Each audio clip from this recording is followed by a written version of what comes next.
quarterbacks are lighting up the board. Anthony Richardson did. He set the highest vertical jump for a quarterback, longest broad jump for a quarterback, and ran.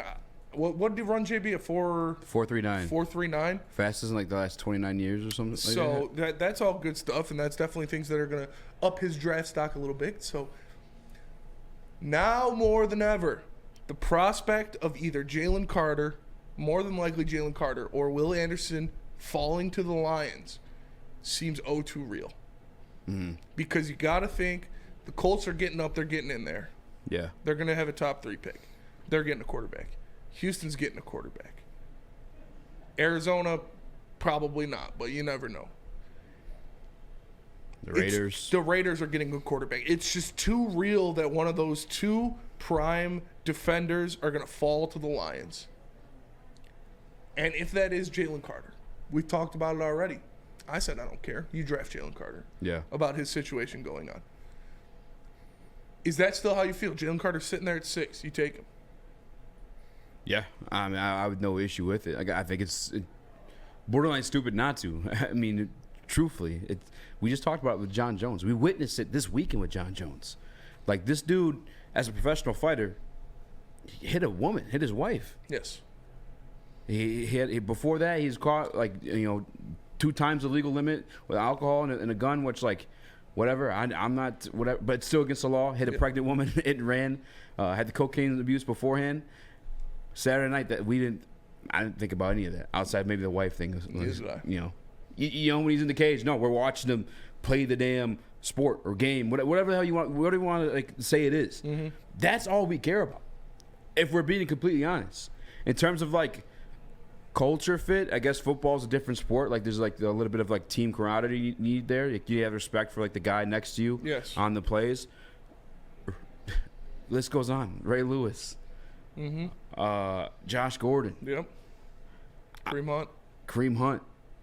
I mean, seriously though. Greg Hardy got 4 chances. Greg Hardy. Alden Smith. Yeah. Mm-hmm. Greg Hardy's actually the perfect example because his was a domestic abuse thing. Tyreek Hill. Do you know why he fell in the draft? Yeah. Because he hit his pregnant wife or girlfriend, whatever it was at the time. If we forgive these other people, it's a recency bias. That's the only reason is recency bias to say we don't when it comes to Jalen Carter being in a Honolulu blue uniform. Yes. If we know, and by the way, it's not just he's a talented football player.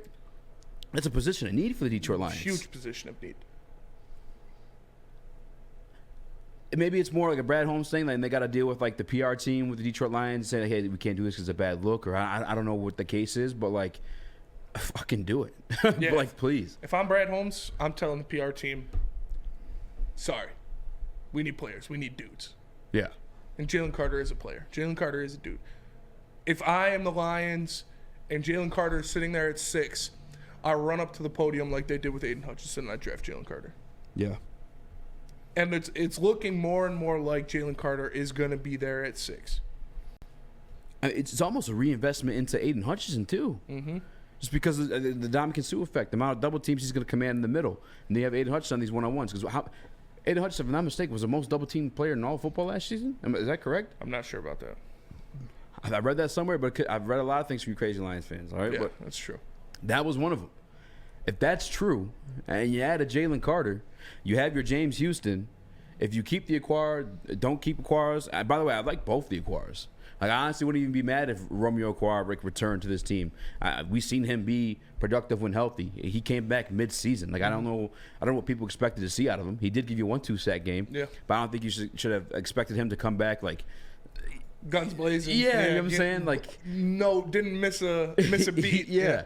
Give this guy an off season to get acclimated or whatever. But again, if they cut him, I don't care. Nonetheless, though, Jalen Carter increases the production of every single one of those guys. Yes. And you can't argue they don't because we've seen it here in Detroit with Ndamukong Suh, Nick Fairley.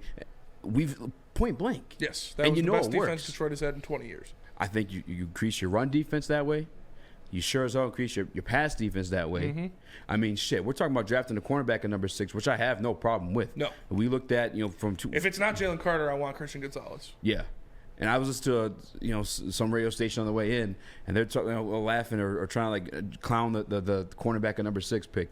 And the reality is, 2022 last year, I believe it was obviously Sauce Gardner and then Derek Stingley. Yes. Both had solid rookie years. Yes. At a position which like you're supposed to, your rookie year is not really. It's your second year is like where you explode, right? The year before that, you had J.C. Horn. Yep. And Patrick Surtain. Yes. Like it's not this isn't grandpa's NFL anymore, right? Like this is no longer. It's 2023. These top 10 cornerbacks they seem to be producing as of late. Cornerback is the second most important position on the defense. For sure. And again, we talked about it because we have no issue going at cornerback 6. Yes. We're both on the Christian Gonzalez train. But if you take Jalen Carter, that helps your backfield as well. And you still have pick 18 to address that. Mm-hmm. And or free agency, and or if you pull the trigger and make a move for Jalen Ramsey. I think a lot of what the Detroit Lions need to do revolves around putting your nuts on the table, turning that draft card with Jalen Carter's name on it. Yeah, you get the best player available. Obviously, you want to draft a guy for your need, and it just so happens that at 6, if Jalen Carter is there, the 2 best players available are going to be the 2 biggest positions of need, and that is defensive tackle and quarterback. And that will either be Jalen Carter or Christian Gonzalez. Yeah. So JB, I know we're like the audio and stuff like that's new today.